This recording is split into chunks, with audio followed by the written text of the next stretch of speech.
Hey guys, thanks for watching. And now let's dig a little bit deeper into the five process groups. The first one is initiation process group. Let's think what kind of activities need to be done in the very beginning. First off, we need to determine company's culture, procedures, and existing systems. Just imagine that you are an UPM in the company and someone tell you, hey, we have a project and you will be responsible for it. I wait a report from you next week about status of the project. Do you really think it's okay? I'm sure you're not, because to manage a project in a new company, first of all, you have to understand how this company actually works. What is the company's culture? What kind of processes do this company use? What platforms and systems do they use? Your behavior should be according to company's culture and policy. It takes time a little, but this thing shouldn't be missed. After, we need to collect processes and historical information if such exists. For sure, we need to understand a business case. From the very beginning, we need to divide our project into phases if it's a big one.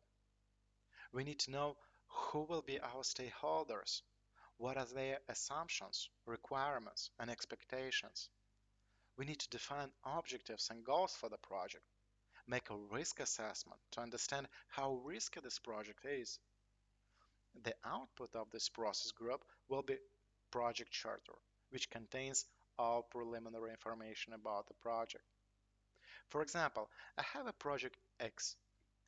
I will divide my project into some phases. The first one being analysis, the second being planning activities and costs, the third being executing, and the fourth being follow-up and feedback.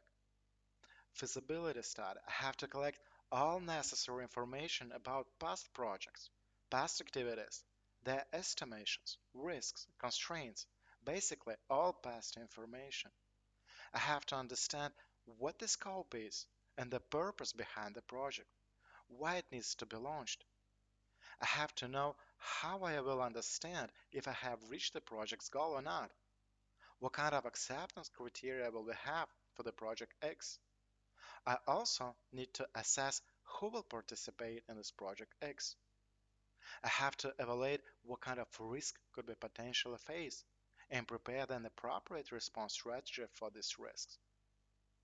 The preceding information will be integrated with the project charter, and project sponsor, who are also responsible for creation of this document, will formally authorize it with a signature.